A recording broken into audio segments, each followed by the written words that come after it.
আজকে অনেক আউস করে জোর সুরাইছিলাম। আমরা তো গুনাগার এলাকার মানুষ, নরসিংদীর 5টা সিটি আমরা দুজোহায় ভোট দিছি। আপনারা এনে সব বেহেশবাসী আসলাম একটু বেহেস্তের থেকে কিছু আলু হাওয়া নেওয়ার জন্য, শরবতে তোহরা, আঙ্গুর, নাশপাতি, বেদনা যা যা আছে সব লয়ে যাবো। কিন্তু আপনাদের মন্ত্রী মহোদয় যেইভাবে আমাদের মাননীয় প্রধানমন্ত্রীর কাছে চাইলেন, বেহেশবাসীদের তো পরিপূর্ণ মর্যাদা দিয়ে আল্লাহ তাআলা বেহেশতের ভিতরে রাখেন, এরপরে মাননীয় প্রধানমন্ত্রী আর কি দিবেন আপনারাই বলেন। আমরা দুজকবাসীরা কই চাবো, সব চাওয়া এই বেহেশতের একজন দুজকি মানুষ মাননীয় প্রধানমন্ত্রীর কাছে চাইছে। যাক, একটা কথা আপনাদেরকে বলি, যারা যে জিনিস আপনাদেরকে মিথ্যা বলে দিয়েছে, শিরক করেছে আল্লাহর সাথে শিরক করে মানে দুজকে যাওয়া। আপনাদের মানুষগুলিকে দুজকে নিয়ে গিয়েছে, যে দুজক থেকে বের করার জন্য আমাদের নবী মুহাম্মদ সাল্লাল্লাহু আলাইহি সাল্লাম রোজ কিয়ামতে আল্লাহর সামনে গিয়ে কাঁদতে কাঁদতে সিজদায় পড়ে যাবেন। আল্লাহ বলবেন, হে মুহাম্মদ তুমি মাথা তুলো। মুহাম্মদ মাথা তুলবেন, আল্লাহ বলবেন, হে মুহাম্মদ তুমি কি চাও?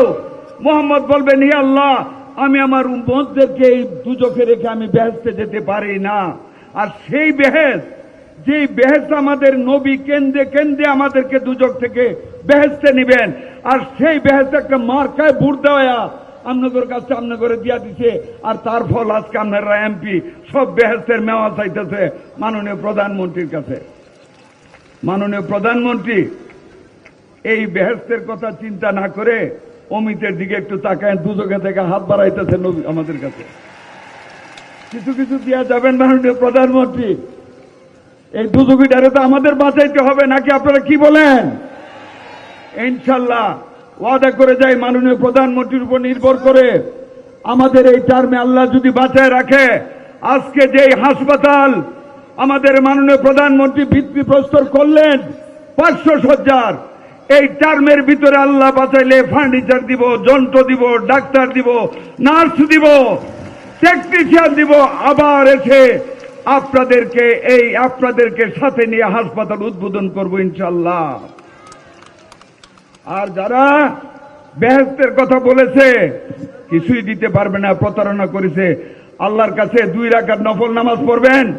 আল্লাহ আমরা ভুল করে এদের কথা শুনে ভুল জায়গায় ভোট দিয়ে দুজকবাসী হয়ে গেছি, শিরক করেছি, হে আল্লাহ তুমি আমাদেরকে মাফ করে দাও, ক্ষমা করে দাও। আল্লাহ তুমি সারা বলবেন তো, এটা 2 হাত তুলে বলেন, ক্ষমা চাইবেন তো আল্লাহর কাছে? ইনশাআল্লাহ আপনারা ক্ষমা চাইবেন।